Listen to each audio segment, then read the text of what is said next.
Le Petit Prince, chapitre 4.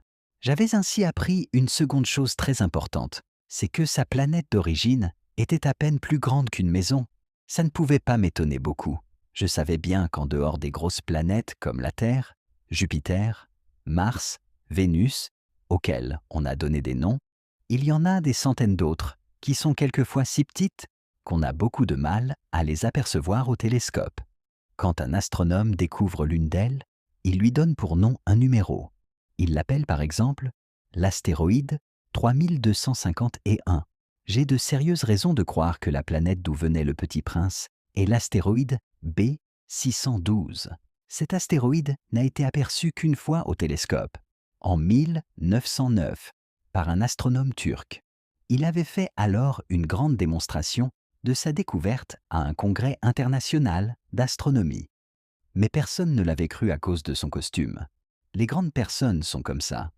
Heureusement pour la réputation de l'astéroïde B612, un dictateur turc imposa à son peuple, sous peine de mort, de s'habiller à l'européenne.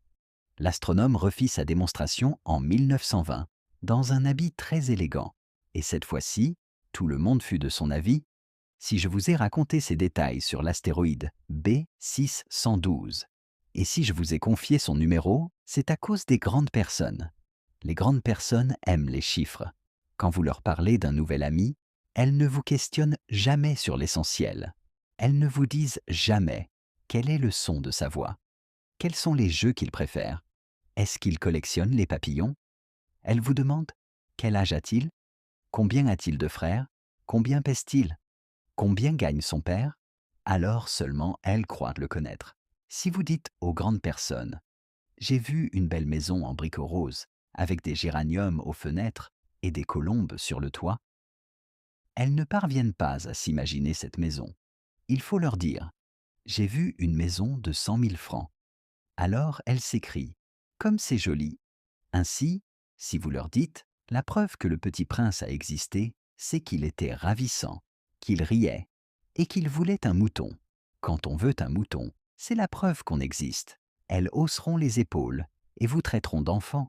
Mais si vous leur dites « La planète d'où il venait est l'astéroïde B612 », alors elles seront convaincues et elles vous laisseront tranquille avec leurs questions.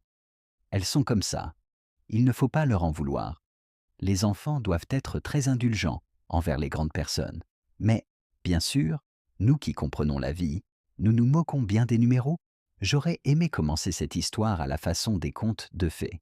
J'aurais aimé dire « Il était une fois un petit prince qui habitait une planète à peine plus grande que lui et qui avait besoin d'un ami. » Pour ceux qui comprennent la vie, ça aurait eu l'air beaucoup plus vrai. Car je n'aime pas qu'on lise mon livre à la légère. J'éprouve tant de chagrin à raconter ces souvenirs. Il y a 6 ans déjà que mon ami s'en est allé avec son mouton. Si j'essaie ici de le décrire, c'est afin de ne pas l'oublier. C'est triste d'oublier un ami. Tout le monde n'a pas eu un ami. Et je puis devenir comme les grandes personnes, qui ne s'intéressent plus qu'aux chiffres.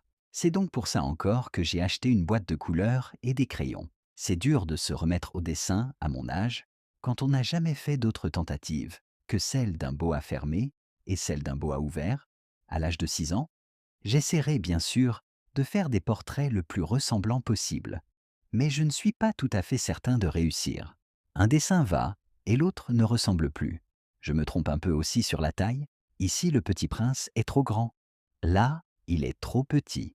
J'hésite aussi sur la couleur de son costume. Alors, je tâtonne comme ci et comme ça, tant bien que mal. Je me tromperai enfin sur certains détails plus importants. Mais ça, il faudra me le pardonner. Mon ami ne donnait jamais d'explication. Il me croyait peut-être semblable à lui. Mais moi, malheureusement, je ne sais pas voir les moutons à travers les caisses. Je suis peut-être un peu comme les grandes personnes. J'ai dû vieillir. À suivre, chapitre 5.